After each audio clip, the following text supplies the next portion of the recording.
Saudações, queridos amigos, tudo bom com vocês? Enfim, chegamos na data limite, né, que foi pronunciada por Chico Xavier. Em 1971, no programa Pinga Fogo, Chico Xavier fazia uma revelação que deixaria a humanidade, né, principalmente nós brasileiros, chocados, né?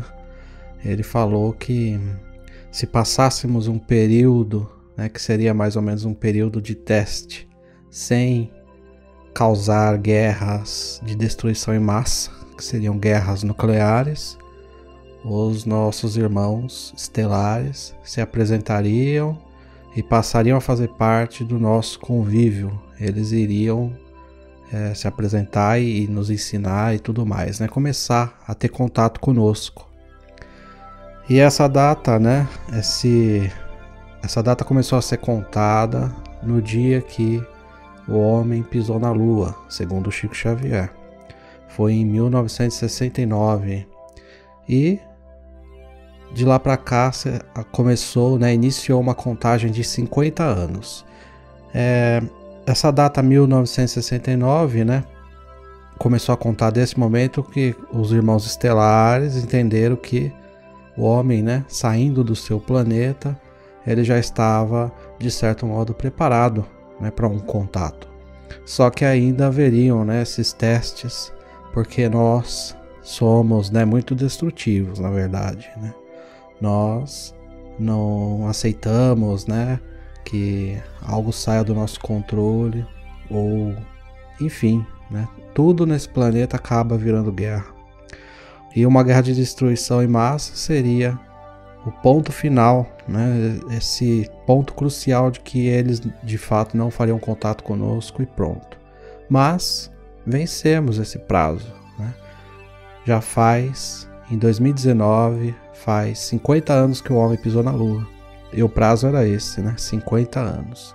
Então estamos no ano, segundo Chico Xavier, estamos no ano do contato com os irmãos estelares. Exatamente dia 16 de julho de 1969 foi quando o homem pisou na Lua.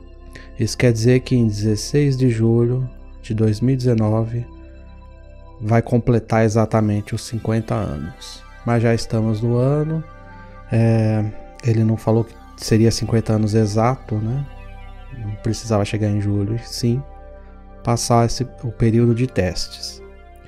Bom, eu particularmente, eu não sou tão assim, eu não fico tão animado, né, com essa previsão, né, falar assim, deste modo, né, com essa previsão do Chico Xavier. Não sei, eu não percebo uma movimentação tão clara de que haja algo, né, o interesse da parte desses seres de fazer contato agora. A gente está engatinhando ainda, né? Vemos que existem doutrinas nesse planeta que ainda aceitam o casamento com criança, né? Praticamente velhos, cacaréticos, né? De 80 anos, casando com meninas de 14, ou brigando por religião, matando pela fé, destruindo coisas da fé do outro, como se a pessoa tivesse certeza absoluta daquilo que ela acredita. Eu não sei, eu vejo que nós ainda estamos passando por um processo ainda muito primitivo.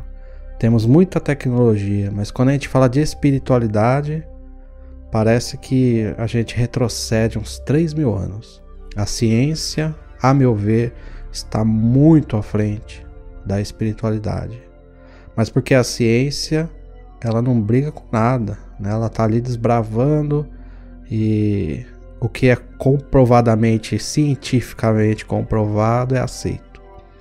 Então eles estão, a meu ver, sim, muito à frente da religião, que ainda briga por conceitos, né, de livros antigos, ou conceitos da fé, ou enfim, né, por fanatismo, achar que apenas o meu é o certo.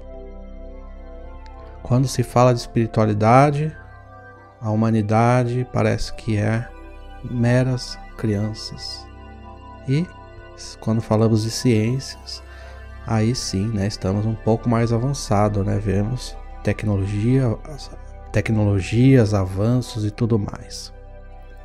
Então, eu percebo que se eles se apresentarem, eles terão problemas. Problemas porque muitos de nós, como eu, vou adorar conhecê-los, né, pessoalmente, e de poder ter contato, não seria maravilhoso isso? Mas muitos não aceitariam eles. Muitos pela religião falariam que eles são enganadores, coisas das trevas e tudo mais. Infelizmente, a maior parte do mundo, né, da parte religiosa, seria esse o veredito, né? E é lamentável imaginar uma coisa dessa, né? Mas eu não tenho muita dúvida da existência deles. Na verdade, eu não tenho nenhuma dúvida de que eles existam. Uma que o universo, né, essa coisa magnífica que conhecemos, né? Que a nossa percepção é infinito. Se neste planeta finito, do tamanho que já existem milhões e milhões de espécies vivas, você imagina então num universo infinito. Que egoísmo esse o nosso achar que só nós estamos vivos numa imensidão como essa. Eu não tenho como duvidar da existência deles. Eu acho que nós, né, quando a gente procura vida extraterrestre com rádios UHF, eu acho que nós estamos sendo animados demais. Você acha que esses seres que atravessam o universo num piscar de olhos usariam rádios, né, de frequência UHF ou enfim, essas antenas que nós utilizamos? Eu acho que se eles não quiserem se apresentar, se eles não quiserem que nós saibamos deles, nós não sabemos. E podemos ficar procurando vida no universo o tempo que quisermos. E a gente só vai descobrir vida no universo a hora que eles quiserem que nós saibamos. Porque nós não temos tecnologia para medir, né, o que eles usam. Eles não utilizam rádios, frequências de celulares, de micro-ondas e coisas que para eles, para o que nós utilizamos, é muito primitivo. Imaginar, né, que a tecnologia deles é muito mais avançada do que a nossa. Então, a gente esperar, né, que apontando uma antena a gente capte algum sinal deles é estar muito animado. Eu não tenho essa animação quanto a isso, que eu acho que realmente a tecnologia que eles usam é imperceptível à nossa tecnologia tão primitiva. Bom, eu tenho uma, né, das histórias de OVNIs, né? Muitos de vocês já devem ter ouvido falar da Batalha de Los Angeles. Para mim, é assim uma das histórias mais impressionantes que eu conheço, né? Que em plena Segunda Guerra Mundial apareceu em Los Angeles aqueles pontos luminosos no céu, né? E como estavam todos em guerra, todos alertas, né? Quando os Estados Unidos viram aquilo, bombardearam, lançaram mísseis e bombas e tiros e tudo que eles puderam. E aquelas luzes ficaram pacíficas no céu, foram passando devagarinho, não revidou e nenhum desses tiros conseguiu atingir, como se as luzes tivessem um tipo de proteção. Perceba que assim que os Estados Unidos viu nessas luzes, eles atacaram. E eu acho curioso que não há história em nenhum lugar, né, de aparição de OVNIs que esses seres tenham, que essas luzes, né, tenham atacado de volta. Então quando eu vejo alguém falando, né, que OVNIs, os seres são hostis, eu não acredito muito. Pelo modo que eles se apresentam. A gente pode atacar, a gente pode perseguir, e eles nunca revidaram. Eles correm, eles fogem, mas eles nunca revidaram. Então essa Batalha de Los Angeles, né, esse bombardeio é praticamente, né, o abre-alas das histórias de OVNIs. E é uma história documentada, muito bem documentada, aconteceu de fato em meio à guerra.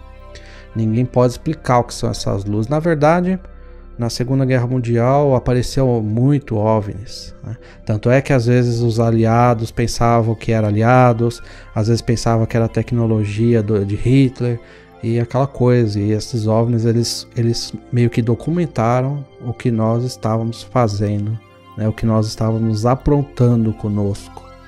Eles não interferiram. De modo algum eles não interferiram, mas percebemos, né, na história que eles estavam bem presentes, né, observando o que estava acontecendo. Aqui no Brasil tem uma história muito interessante em Colares, né? Em 1977, alguns meses, né, durante alguns meses apareciam pontos luminosos no céu que atirava, né, disparava um laser nas pessoas. E se fosse uma história contada pelo povo é uma coisa, mas também foi documentada pelo Exército Brasileiro, né? Eles estiveram lá e filmaram e documentaram, enfim. Eles ficaram, o que é estranho é que eles ficaram pouco tempo, foi mandado eles se retirarem do local, o que dá a entender que parecia que estavam usando aquele povo como um experimento, né? Por ser uma cidade muito afastada, muito longe. Enfim, é muito estranho, né, essa história e o que aconteceu com aquele povo, esse laser, né? Eles apelidaram esse laser de chupa-chupa, né? Deixava uma marca no corpo das pessoas. E também, por ser documentado, por ter tido o exército no meio, né, que se torna uma coisa oficial, é muito interessante, né? Muito curioso, é uma história assim, muito profunda, né? Se a gente for ver, de outras aparições, né? Uma história que realmente é impressionante. E em 1986 aconteceu o que é chamado de a Noite Oficial dos OVNIs, onde apareceu mais de 21 OVNIs. E também é uma história incrível, porque o exército se envolveu e saíram caças para pegar esses OVNIs, e os OVNIs faziam manobras impossíveis, né, que é o que eles diziam, impossíveis, a manobra de frear e já retroceder ao mesmo tempo, e de já virar para uma outra posição, subir e descer, para um avião, para um helicóptero, né? Então, para a tecnologia que conhecemos, é impossível, né? Você tá numa velocidade supersônica e de repente você frear totalmente para o zero e já retroceder, né? Já ir para o outro lado. Então, é uma tecnologia que não conhecemos. Agora você imagina, né, um caça, vários caças, né? Vários caças do exército no céu tentando capturar esses OVNIs. E esses OVNIs, eles saíam à frente assim como se nada tivesse acontecendo, sem emitir nenhum barulho, numa velocidade incrível, totalmente documentado, né? Até no YouTube mesmo tem, né, os áudios desse encontro e o que os pilotos falavam, parte dos áudios, né, que eles não entregam tudo, mas perceba que é um fenômeno documentado. Eu acho curioso ter pessoas que não acreditam, né? O que poderia ser então, se não for, né? Não sei, pensar que seja um fenômeno natural, mas inteligente, que fuja dos caças, que ande mais que os caças. É interessante, né? A pessoa não acreditar. A Noite Oficial dos OVNIs durou cerca de 3 horas, né? E de fato é uma dos relatos, né?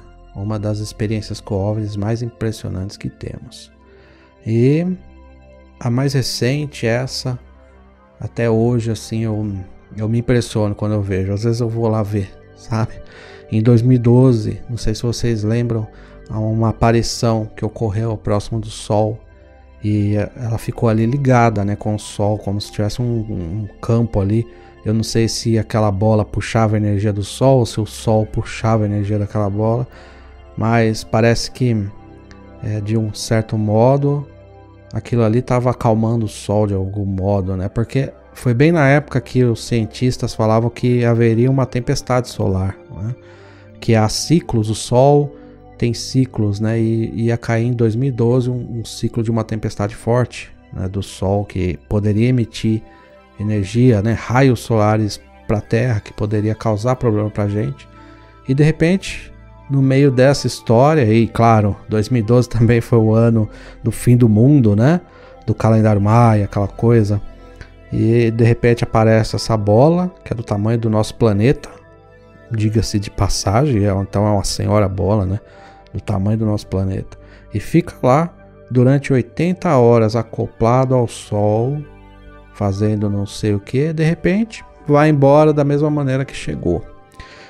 Os cientistas disseram que aquela bola, pelo menos tudo que é dito em coisas astronômicas são teorias, né?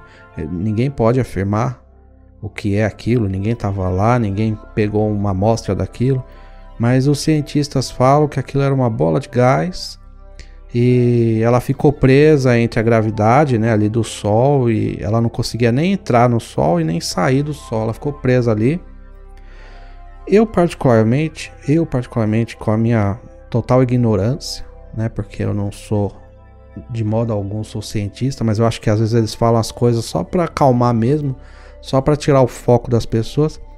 Eu, com a minha ignorância, eu não acredito que aquilo seja uma bola de gás, de maneira alguma, porque sabemos que nada pode se aproximar do Sol àquela distância. Não temos material algum que seja resistente ao Sol naquela distância. Imagina então gás. Eu acredito que qualquer gás que chegue naquela distância do Sol vai, né, ter alguma reação química, né? Jamais ficaria naquele mesmo formato sólido. Eu acho que se fosse gás poderia então haver ondulações, né? Como se fosse gás, né? Ficar oval e voltar, mas ficou ali redondinho, fixo, não aumentou de tamanho, não diminuiu, que gás também, né? Pode acontecer, e ainda mais com uma ligação no Sol e não ter sofrido nada no seu tamanho, na sua estrutura e nenhuma deformação. Eles falam que por ser transparente, né? Aparentemente parece que aquela bola era transparente. Eu sinceramente não consigo acreditar nisso, né? De ser gás por isso.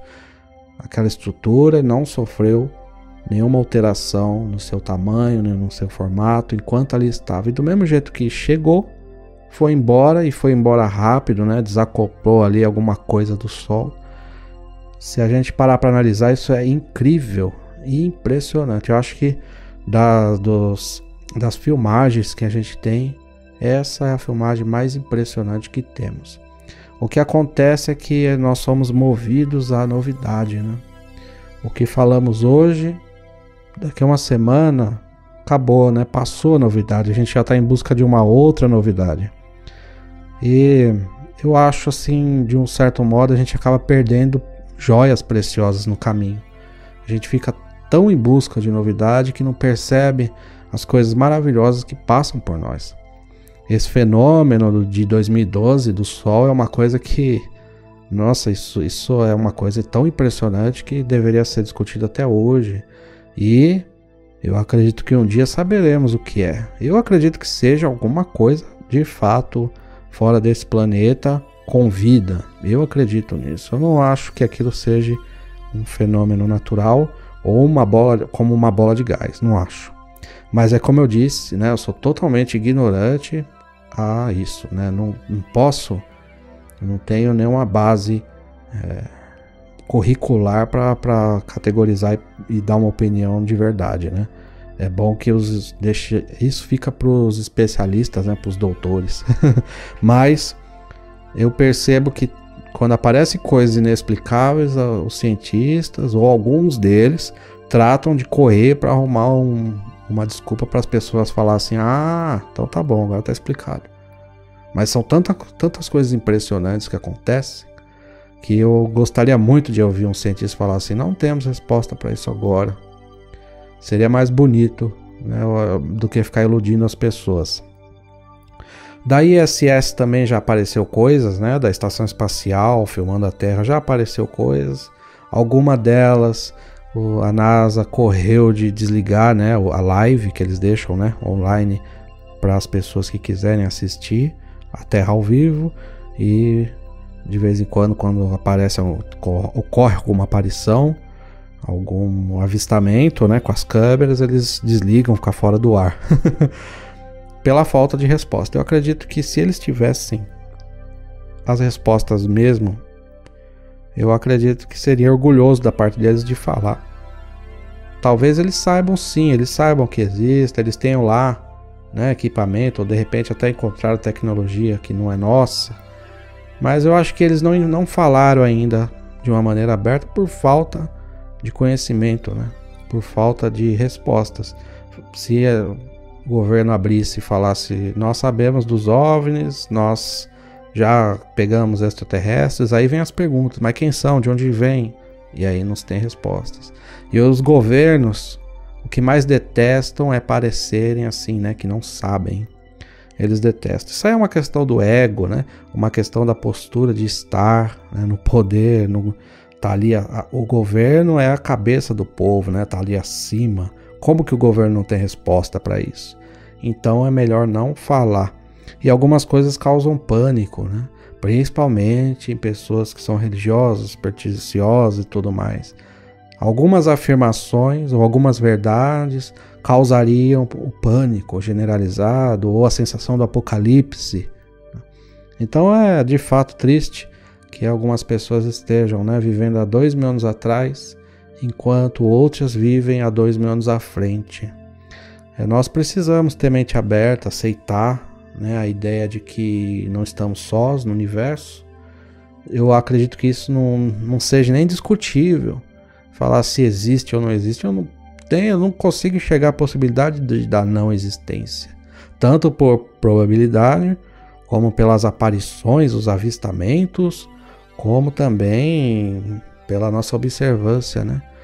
Quão rico é o nosso planeta de vida. Como podemos nós pensar que no universo não haja mais nada de vida, se o nosso planeta é tão rico? É o que eu falo nos outros vídeos que eu falei sobre Deus. Se esse planeta tivesse uma vida ou duas, né, poderíamos imaginar que era um acidente. A vida foi um acidente, mas a vida se multiplicou de uma maneira. Eu só consigo pensar que se houver as condições necessárias para abrigar a vida vai aflorar. E a gente imagina que a condição necessária seja isso aqui: oxigênio, atmosfera, sol, água. E de repente haja vidas, né, no universo que não precisa das coisas que precisamos. Assim como o peixe vive dentro da água e morre aqui fora da água, e a gente morre dentro da água. Quer dizer, somos espécies no mesmo planeta, mas existimos de uma maneira diferente. Onde ele habita, nós não habitamos. Assim, penso que seres em outros lugares também possam, né, respirar outro tipo de substância e ter outro tipo de existência. É o divino, né, em sua multiplicidade. Só que quando falamos, né, desse contato, foi o que eu disse, né, eu já não acredito tanto. Eu quero estar de coração, eu quero estar enganado.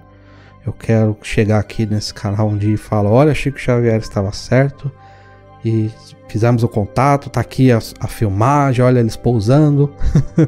Mas eu, né, por enquanto não acredito, né, eu acho que ele ficou eufórico, né, pelo homem ter pousado a lua, e isso acabou impactando nas esperanças dele e na mediunidade dele. Enfim, vamos descobrir, né, até dezembro de 2019 se Chico Xavier estava de fato correto ou se ele estava assim um pouco empolgado, né, com as notícias. De qualquer maneira, como eu disse, eu tô na torcida de que ele esteja certo, tá bom? Eu não tô aqui jogando areia ou desanimando. Eu só tô falando a minha verdade para vocês. Eu, por mais esperança que tenha e que queira esse contato, né, que seja um contato positivo para a humanidade, eu não acredito que esse contato venha agora, porque nós estamos de um modo muito primitivo, precisamos evoluir muito ainda. Mas eu quero estar errado nesse sentido e eu quero chegar aqui e falar que Chico Xavier estava certo, tá bom? Bom, pessoal, é isso. Eu espero que vocês tenham gostado. É o primeiro vídeo do ano. Que esse ano seja cheio de luz a todos nós. Que as realizações que não ocorreram em 2018, que ocorram agora. que possamos ter força e foco para correr para aquilo que queremos, que desejamos, que não deixemos para 2020. Vamos correr agora, 2019, tá bom? Gratidão a todos vocês, aos patronos queridos. Entramos mais um ano. Abençoados sejam e até breve.